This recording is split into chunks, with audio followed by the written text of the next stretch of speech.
開会に先立ち、傍聴者から傍聴申請があった場合は、傍聴を許可することとしますので、ご了承ください。ただいまから令和7年教育委員会第3回定例会を開会します。本日、教育委員は全員出席です。今回の書面員は長崎委員にお願いします。そ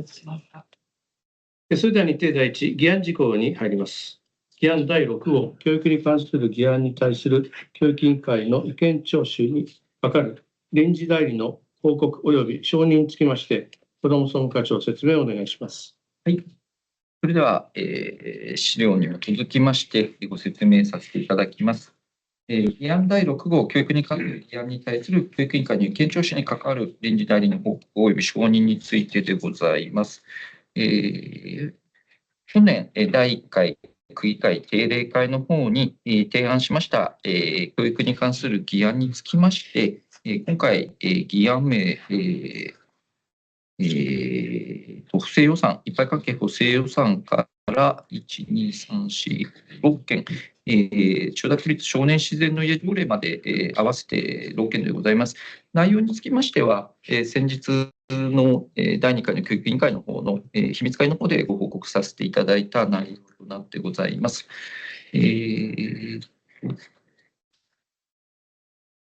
こちらにつきましては、告示が2月の19日にありましたので、2月18日に、教育委員会から、区長に対しまして、意見聴取について、こういう形で、意見を求めますというものが来まして、これ失礼しました。この下に。それぞれ各議案につきましては、補正予算の案件から始まりまして、こちらが一般会計予算に子ども部に関わる部分。それから職員との公益通報条例の改正。これは、主に金庫、通勤権に関わるやつですね。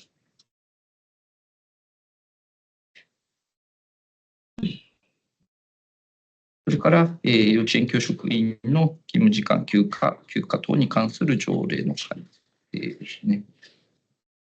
配偶者、この間隔休暇等に関する部分の主な内容の改正部分。それから、幼稚園の教育職員の給与に関する条例で、住居手当の方を削ったり、支給対象を、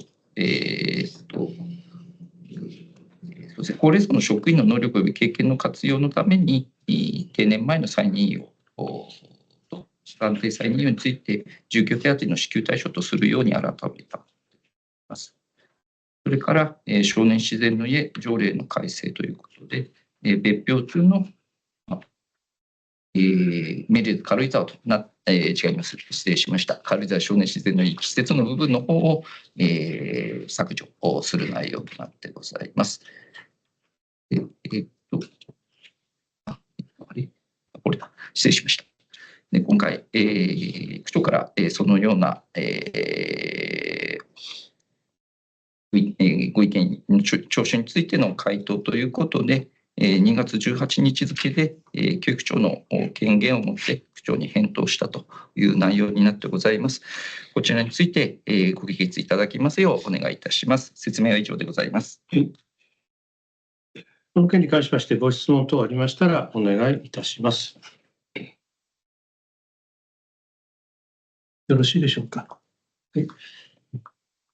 い、それではこちらは議案ですので採決を取りたいと思います。賛成の教育委員は挙手をお願いいたします。はい、全員賛成により可決されました。続きまして議案第7を千代田区新型コロナウイルス感染症対策にかかる千代田区立学校の施設の利用制限に伴う使用料の減額の特例に関する規則を廃止する規則につきまして子ども施設課長説明をお願いします。はい、子ども施設課長です。はい、ではですね、千代田区新型コロナウイルス感染症対策にかかる千代田区立学校の施設の利用制限に伴う使用料の減額の特例に関する規則、こちらの廃止についてご説明させていただきます。本件につきましては、前回2月の12日の教育委員会において、協議事項として説明させていただきました。本日の内容はその前回と同じでございます。改めまして、項番1、制定等の経緯です。学校施設の夜間の利用時間は18時から22時までが基本となっておりますが、新型コロナウイルス感染症の感染拡大防止のため、令和3年に千代田区立学校の施設の利用制限に伴う使用料の減額の特例に関する規則、こちらを制定し、その利用時間を18時から20時までに制限する場合の使用料の減額措置を講じていたところでございます。項番に廃止の理由、本規則は令和3年6月から適用してきたものでございますが、感染症のまん延防止措置が解除されたこと、感染症が5類に移行したこと、再度感染症による利用時間を制限する可能性が低いことなどを踏まえ、本規則を廃止するものでございます。なお、本規則は、区長部局と協議の上、区長部局が本規則と同様の趣旨で制定している千代田区新型コロナウイルス感染症対策に係る公の施設の利用制限に伴う使用料の減額の特例に関する規則、こちらの廃止のタイミングと合わせて廃止するものでございます。廃止する規則は、画面のこちらにちょっと出させていただいている通りでございます。また、施行期日につきましては、教育委員会の議決後に施行させていただきます。なお、先ほどと同様、区長部局と協議の上、区長部局の規則と同日付で施行の予定でございます。規則を改正する規則の文面は、こちらの方に議案と7号として掲げさせていただいております。説明は以上となります。はい、ありがとうございます。前回、ご協議をいただきました。特例措置がなくなったから、それに変わるものはなくなりましたよということだと思います。これについて何かご質問ございますでしょうか。よろしいでしょうか。それではこちら議案ですので採決を取ります。賛成の教育委員は挙手をお願いいたします。はい、ありがとうございます。全員賛成により可決されました。それでは日程第2協議事項に入ります。千代田教育委員会公認規則の一部を改正する規則につきまして、子ども総務課長説明をお願いいたします。はい、局長、子ども総務課長。それでは、資料でございます。すいません。千代田区教育委員会公認規則の一部を改正する規則ということで、今回ですね、令和6年5月1日付で、教育委員会の各学校園等の公認監修者、基本的には各課長および各校園長でございます。公園監修者に対して、校員の監修および使用状況の調査を実施しまして、その結果、婚姻規則別表に記載があるものの、使用実態のない婚姻について、今回、その規則の別表から削除する必要があるということと、婚姻の適正管理を図るため、随時に実施をしてまいりました婚姻陰影の状況の報告を定期的に実施をさせていただきたいと思っております。これについては区長部局につきましては、毎年1回やっているものでございますので、それに倣うという形の改正をさせていただきたいと思っております。施行期日は令和7年4月1日でございます。改正内容でございますが、使用実態のない2つの婚姻を削除させていただくと。丸1は区立学校の院、丸2が区立幼稚園の院と。で、過去には先ほど申し上げた婚姻の監視及び使用状況を毎年実施したいという規定でございます。その他、文言整理ということで、括弧3でございます。こちらの方で、新旧対象の表をご覧いただきますと、第6号の方の第3項の方で、調査をしますと調査をして、提出してもらうっていったところの文言の、記載を過失しております。それから少し文言整理をしているほか、先ほど申し上げた使用実態のない印鑑については、今回削除というふうにさせていただいている内容となってございます。それに伴いまして、少し様式の方も改正の方を、考えておるところでございます。簡単でございますが、説明は以上でございます。はい。本件につきまして、何かご質問がありますでしょうか。すみません。はい、また、はい。これは校員と幼稚園員で学校教員っていうわけではないわけですね。はい、違います。ははいい。どっちかというとそれを使ってるってことですよね。そうなんです。はい、もう最近はもう学校の員を使ってないっていう実態でございます。なんで作ったのかなってこともあるんですけど。当時は。他にはあれですか、見直すっていうのは、政府の方で今言ってきてますよね。ハンコなくせって話で。なんかそれは相当絞っているんですか、今現在。そうですね。はい。いろいろ絞らせていただいておりまして、今回もその一環の中で見直しをさせていただいたというところでございます。わかりました。ありがとうございます。他にございますでしょうか。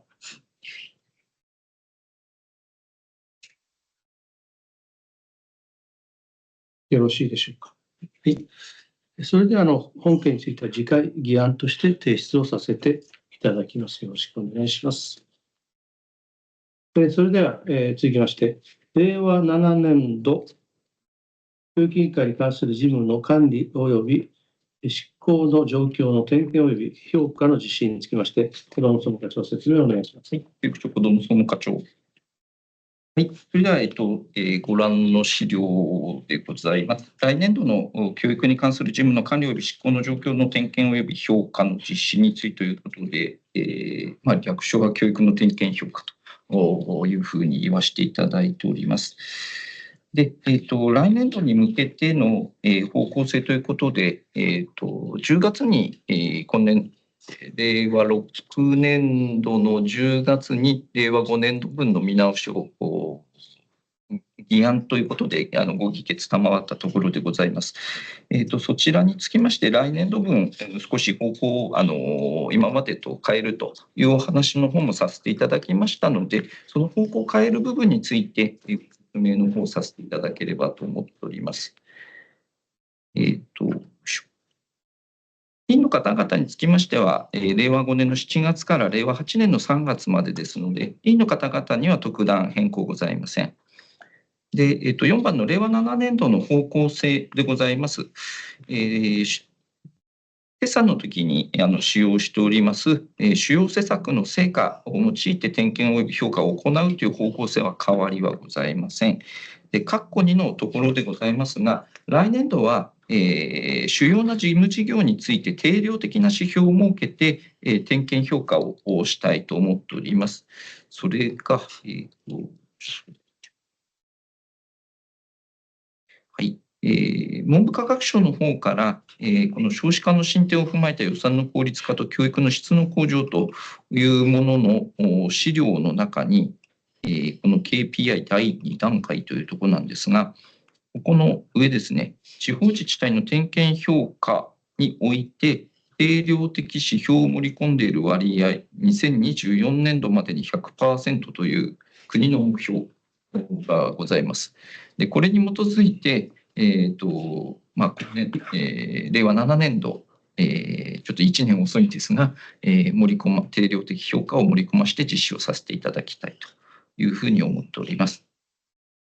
それから、方向性の括弧3ですが、点検及び評価に実施した結果を8年度予算に反映させたいということで、上半期をめどに点検評価に関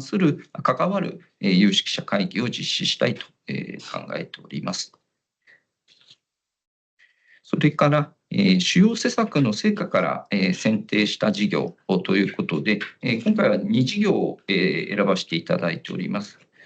こちらについては、括弧1が小賀千代教育交流事業ということで、令和6年度新規の事業でやってきているといったところについて、体験的な面であったり、校外学習のような面といったところの教育的な効果について、学識者の方々の点検評価をしていただきたいと考えております。括弧に、子どもの遊び場確保の取り組みでございます。こちらも、今、小学校8校にそれぞれ1施設ずつということで、一定の成果を得た本事業でございますが、今後の目標設定や事業展開につきまして、どういう方向性で進めるのかというところにつきまして、こちらも有識者の方々から点検評価をいただきたいと考えております。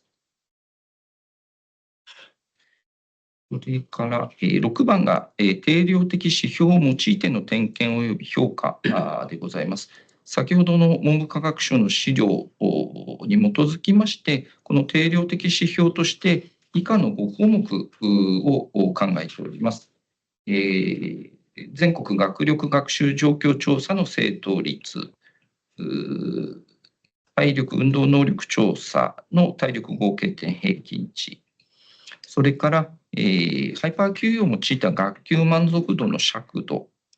4番目が区立幼稚園の定員充足率の向上、最後に学童クラブの定員超過数というふうに考えてございます。こちらにつきましては、ちょっとこのような資料を今のところちょっと作成しておりまして、図表など分かりやすい形で定量的な指標といったところについて、皆さんからの、有識者の皆さん方からの、点検と評価というのをしていただきたいと考えているところでございます。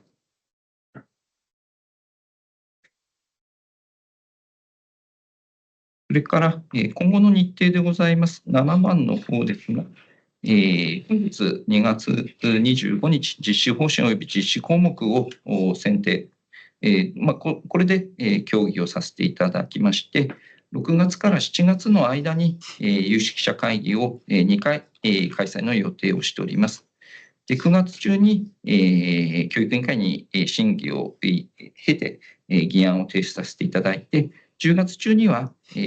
区議会文教福祉委員会の方へ報告の方をしたいというふうに考えているところでございます。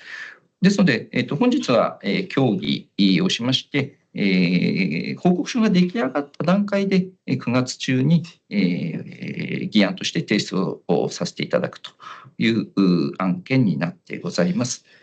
簡単ですが説明は以上でございます。7年度の方向性と、それから大きくは定量的指標を用いての点検、評価を入れましたよというようなことです。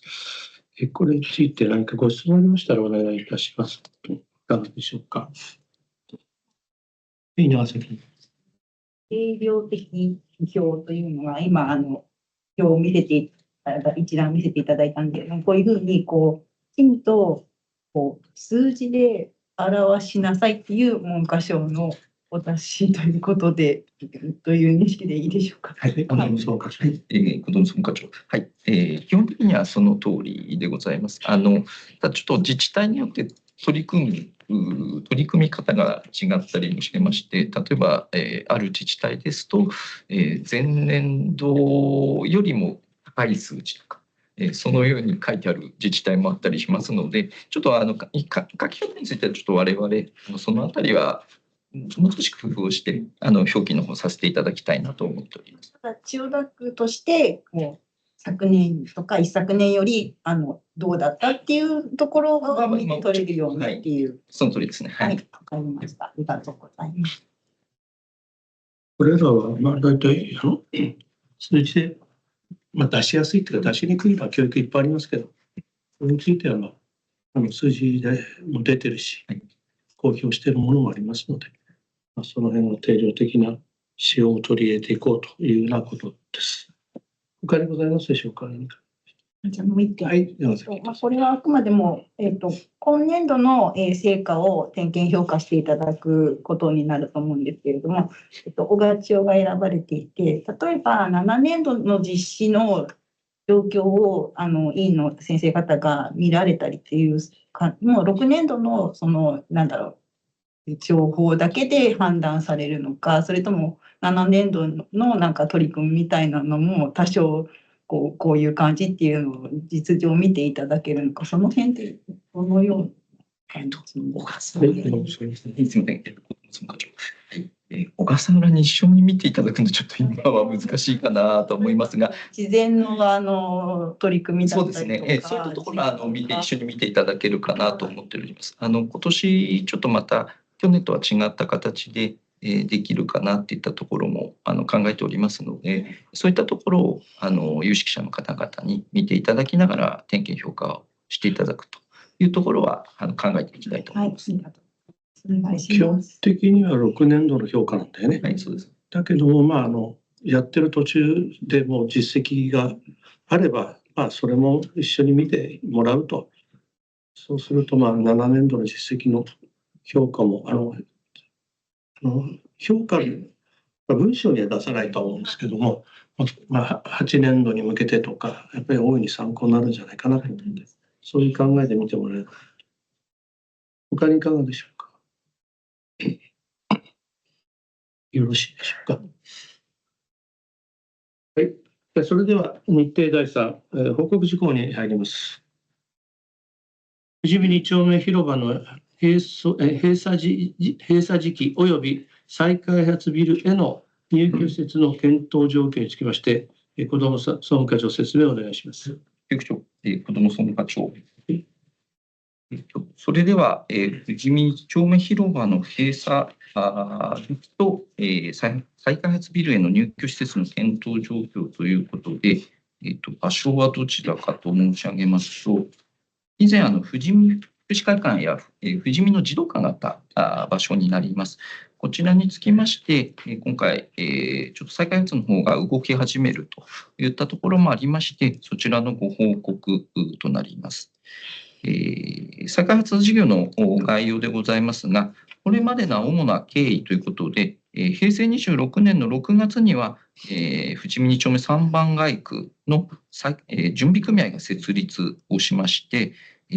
おととしの令和4年10月に都市計画が決定されたと。で、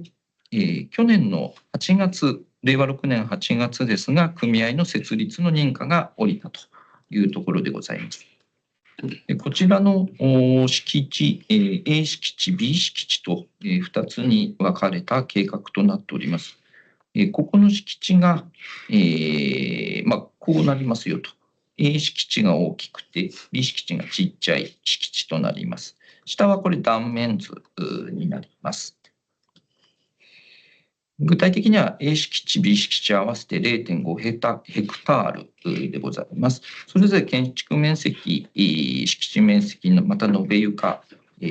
特に A 敷地の方がやはり多くて、高さは約130メートルと。で B 敷地の方は、延べ床1200しかなくて、8階建ての 33.5 メートルという予定でございます。こちらの、A 敷地と B 敷地ですが、B 敷地につきましては、これは区の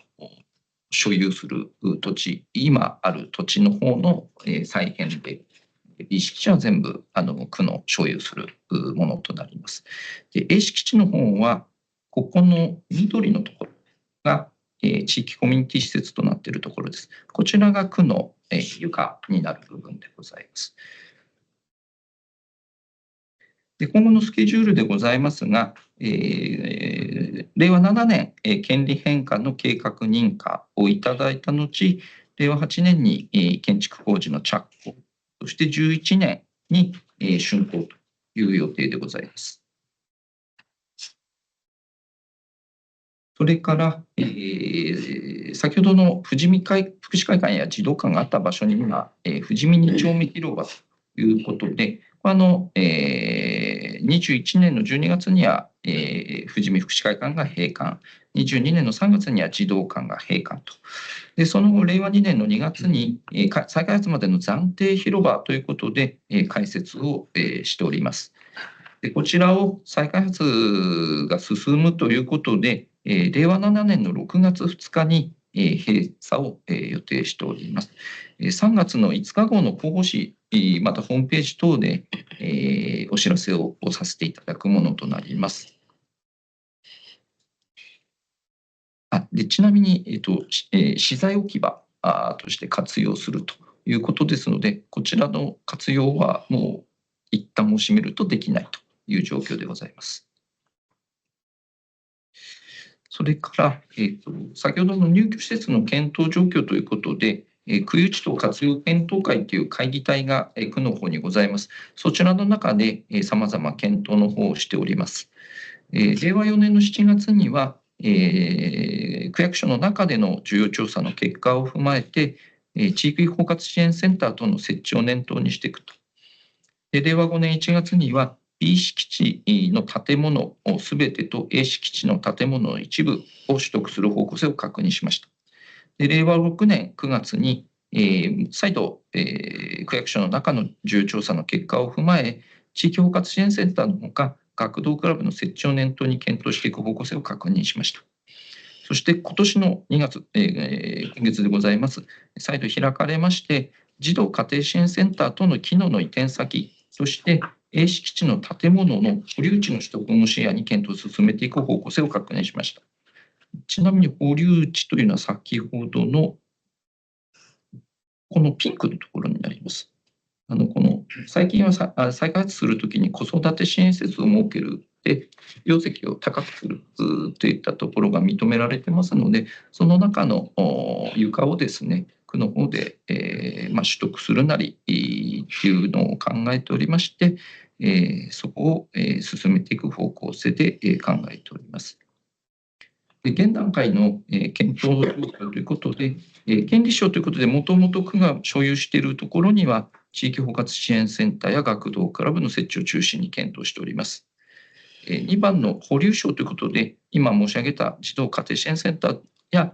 区の児童福祉施設等の課題解決に資する用途での活用候補地として検討を進めているところでございます。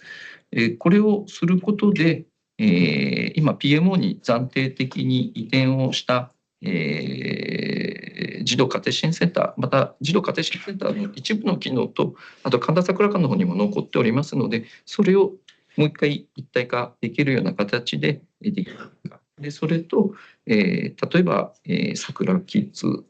であったり、それ以外の例えば、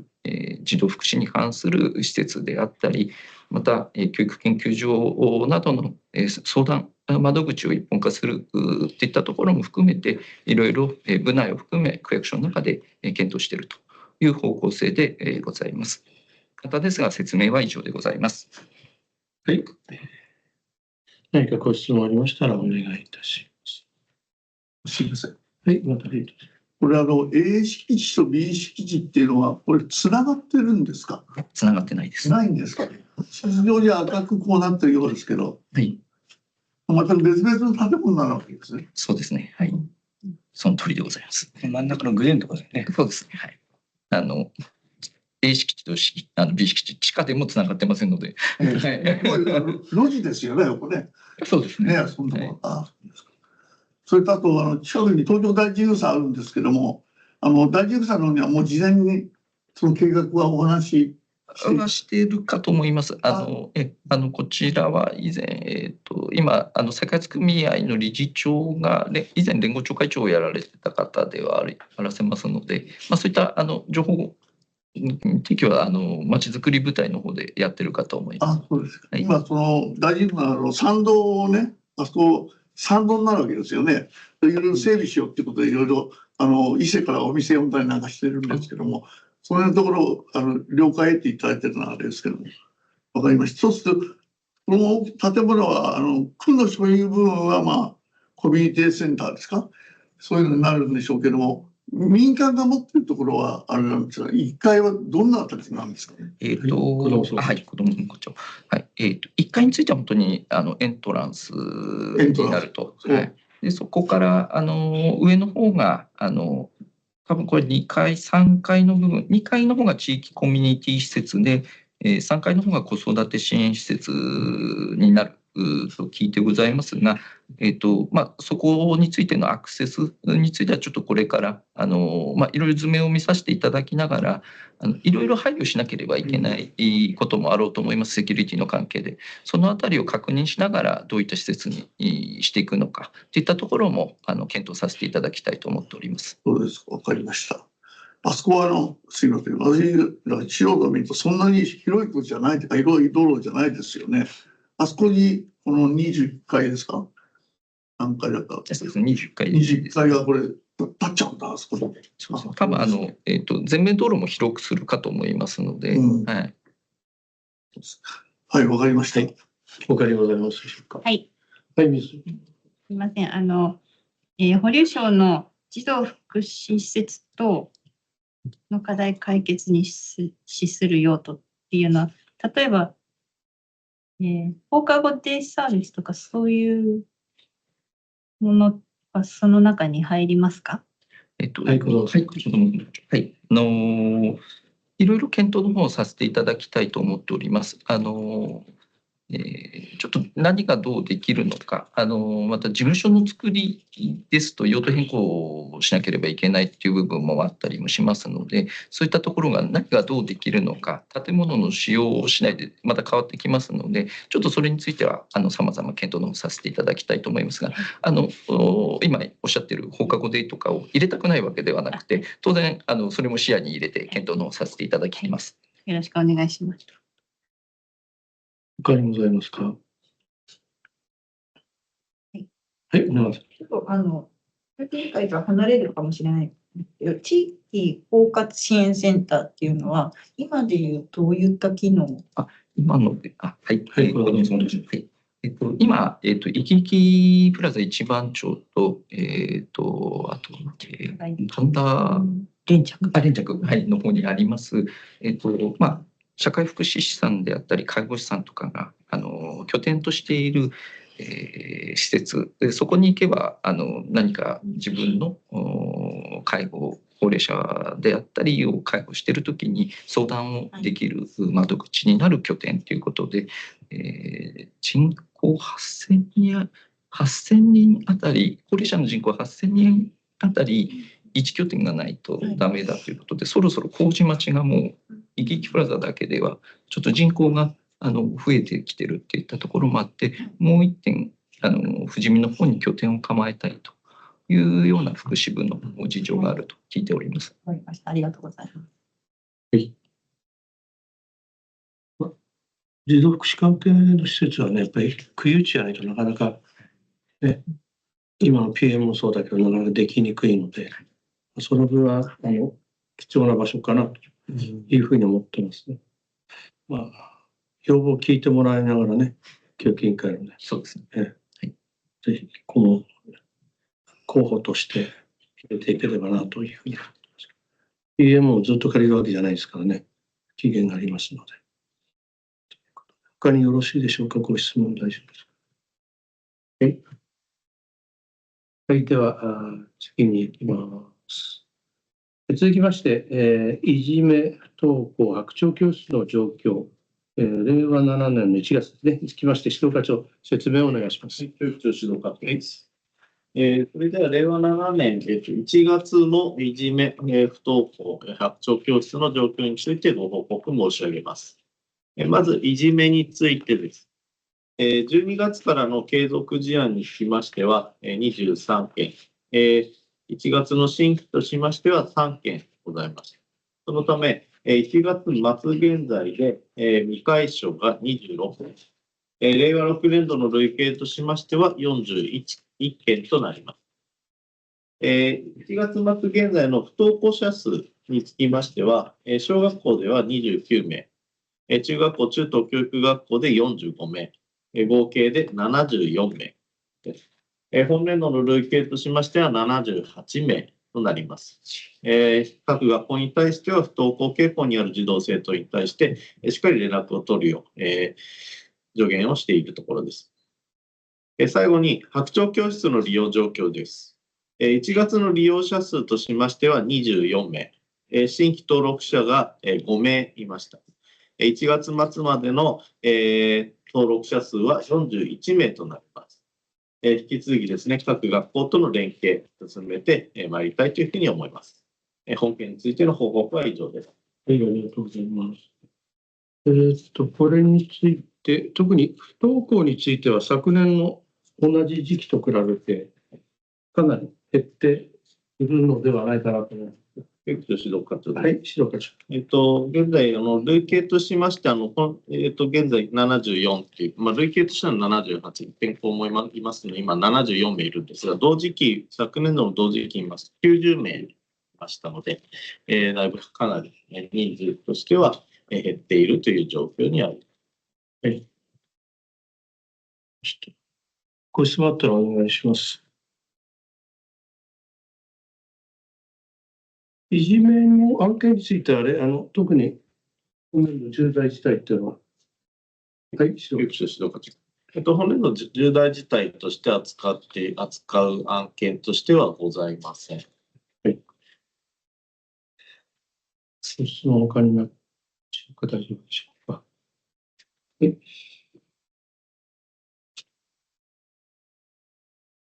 それでは日程第4、その他事項に入ります。教育委員会行事予定表、候補千代田3月5日号につきまして、子ども総務課長、説明をお願いします。総務課長です。それでは、教育委員会の行事予定表でございます。2月の20、失礼しました。2月の25日から、3月31日までの予定表となっております。2月の27日、14時から千代田学で輝きプラザで、実施を行います。それから3月3日、月曜日10時半から雅楽教室でございます。それから3月8日以降、つどつど卒業式、修了式等があります。卒園式もそうですね。ということで、また3月31日には臨時会が入るということで、よろしくお願いいたします。予定表は以上でございます。続いて、広報原稿でございます。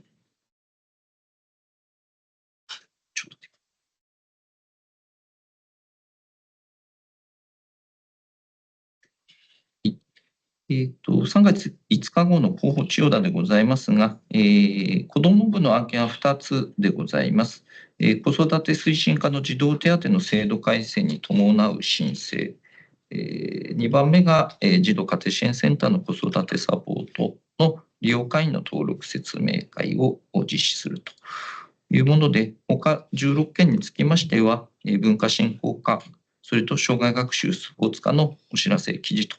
いうふうになってございます。説明は以上でございます。はい、ありがとうございます。行事予定表の中で、まず何かございますでしょうか。雅楽教室は、インさん、行かれる方は、皆さん、あとは卒業式関係がありまして、また31日は臨時会ということですので、どうぞよろしくお願いします。候補千代田の方もよろしいでしょうか。一件、はい、広報千代田の方の、内幸町ホールがなんか閉館前最後の公演って書いてあるんですけど、ここは閉まってしまうんですね。はい、子どもさん。はい、子どもさん課長。はい、前の職務なのではい、ちょっと設備の関係がもうそろそろ、内幸町ホールも厳しい状況に、かなり稼働率が8割、9割超える施設です。なかなかお休みが取れないといったところもありまして、中身の設備の改修、今まで大規模なものをやってなかった。で25年経ちましたので、今回、来年度予算で改修工事の方を進めていくと。じゃあまた再開される。もちろんです。はい、その予定でございます。はい。どのぐらいかかるとかある？一応2年ですね。なので、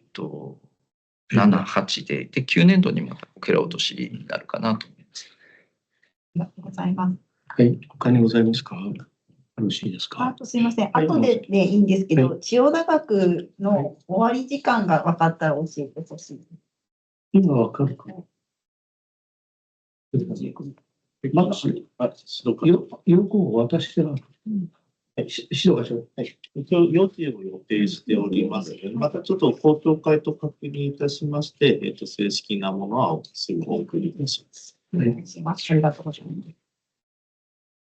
よろしくお願いします。他にじゃあよろしいでしょうか。いや、続きまして、本日実施されました市町村教育庁教育委員研究協議会で参加されました佐藤委員に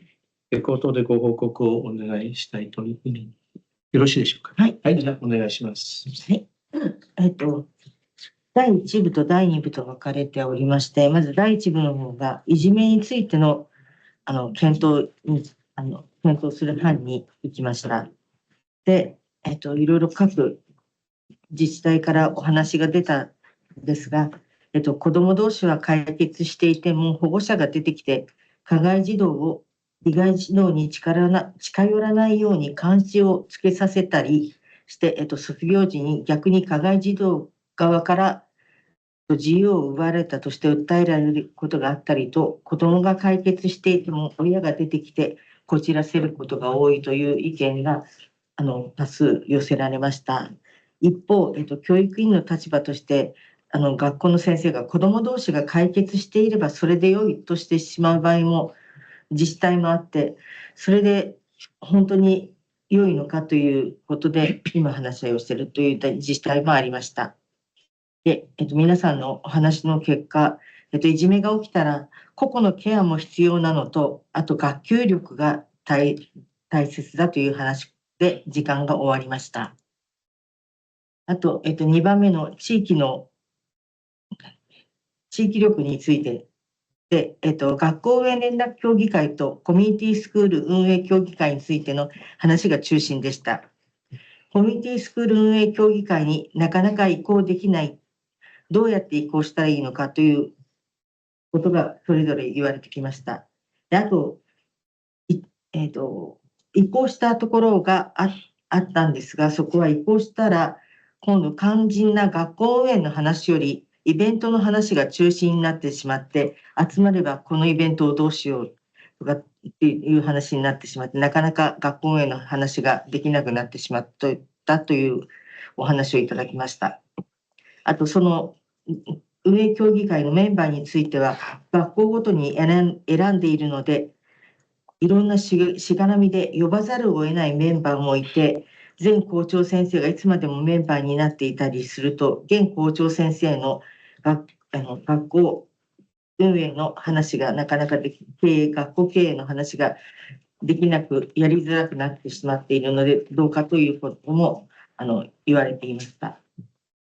あと、今、謝礼も出ていることもあり、より良い学校経営について協議するためには、教育委員会主導でメンバーの研修会などを行った方がいいという意見も出ました。で、私が感じたのは、やっぱり千代田区も学校運営協議会がそれぞれメンバーが、構成メンバーが違うので、校長先生によっては、この人、元なんとか会長とかっていう人をどうしても呼ばざるを得ない学校もあって、そうするとその方が来てもあまりよくわかんないんだよねっていう話も伺って、お互いにどこかで引かざるを得ないなんていうのかな、お誘いをしなくなる、向こうも断りきれないっていうようなところもあって、そうするとある程度教育委員会の方でこの役付きの人を入れてくださいというようなことを決めてあげてもいいのかなと思いました。以上です。はい、ありがとうございます。ご報告いただきました。今のことも参考にしながら、また教育委員会と学院教のメンバーについてまた校長とのね相談、はい、それでも相談に乗っていけると思うんで、学院教のメンバーでなんか学校からどうこう詰まったとかの話聞いたことありますか？指導課長。学訓のメンバー、要項がありまして、実は決められてるんですね。あと、それぞれ、長くやってるので、内規のようなものがありまして、ただ、こっちの方からは、選定に何か困ったとか、どちらかというと、お辞めになるときに次の方をどうするかというところでご紹介いただくので苦労するっていうところであるようです。はい。はい、わかりました。現状はそんなようですが、また何かお聞きになったら、金さんの方から出ていただける。また何か学校の、応援になるかなというふうに思います。一応こういうメンバーを基本ということは、内規としてはあるということです。そこには現とか元とか書いてないと、なんで元はずっとっていうのがあるかもしれないですね。そこは。はい、わかりました。すいません。これが抜けてるんだけども、あれなんですか。市町村教育長っていうことで。これは表題もともと抜けてる。代は抜けてる。もともとそういう表題なん抜けてる。あ、そうだな。でも入ってると、区市町村。東京都でいうと区市町村っていうですが、全国的には。少ないんで。はい、よろしいでしょうか。どうもありがとうございました。教育委さんからの情報提供、今日、今のところ、がよろしいでしょうか。はい。なければ本日の教育委員会は以上をもちまして閉会といたします。ありがとうございました。ありがとうございました。